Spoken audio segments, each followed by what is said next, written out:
We were sort of struggling to find people and just sort of said, you know what, let's just raise prices and just raise wages and just, so we're like in a better position. Yeah.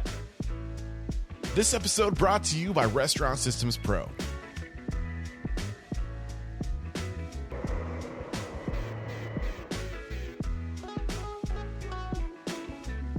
So this is a rib combo. We've got a half St. Louis on the bottom. We got a half baby back sitting on the top here. Sliced brisket here, fresh cut fries. We do a Memphis style, sort of a thick and spicy barbecue sauce that most people would recognize as a barbecue sauce. And then we also have a Carolina style, it's tomato based, but it's thin and vinegary. Well, we opened in December of 2006, so coming up on 16 years or 17 years? Yeah, 16 years. Yeah, thank you. It was kind of the right thing at the right time in the right place. So we just noticed like a dearth of barbecue places in Chicago, particularly those with some, like the typical barbecue in Chicago was either like rib tips and hot links on the south side, or kind of like not really barbecue, just sort of like boiled and steamed and grilled ribs on the north side.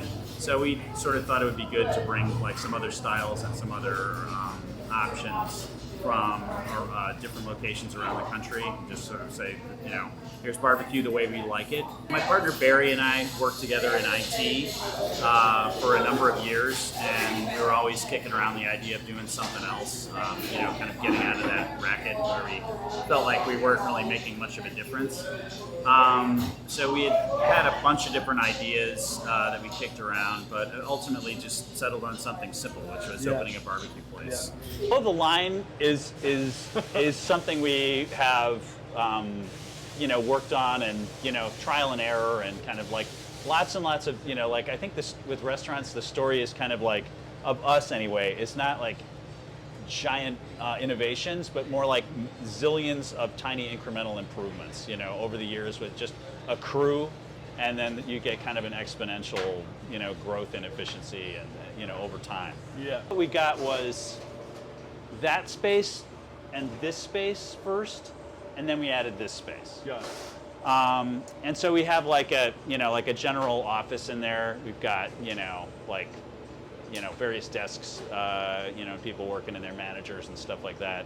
Used to have our catering operation in there, and then we took over a little storefront across the street, and so we've got people in there who are just like doing, taking orders and figuring out events and doing all that kind of stuff. But the point I'm trying to make is a lot of people will come in, or they'll see what you have and go, that's what I need to start.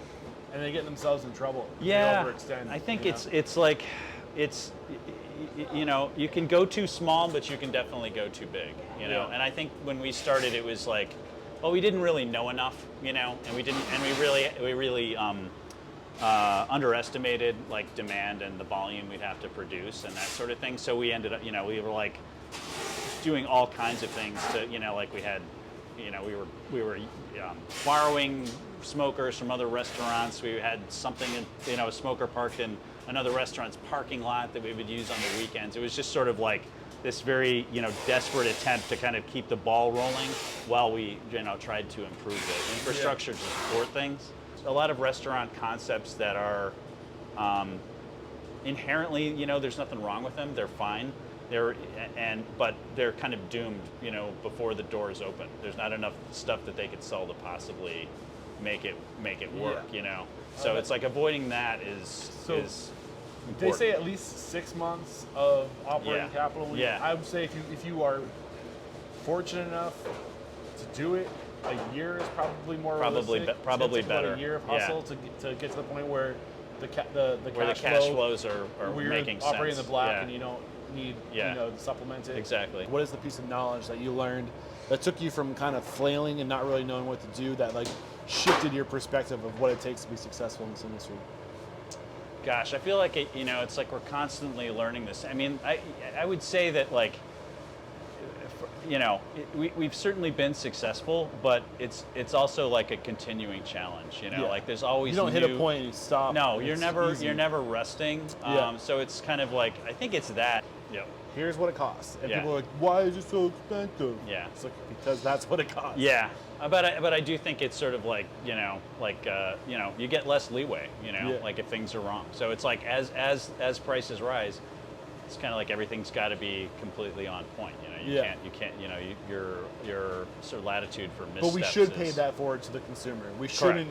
And I think our industry, we're so afraid to raise prices that we'll just raise it a little bit, but we're not raising what we should. We were sort of struggling to find people and just sort of said, you know what, let's just raise prices and just raise wages and just, so we're like in a better position to hire, better people for longer periods of time and to keep the people we have. And that's kind of the point.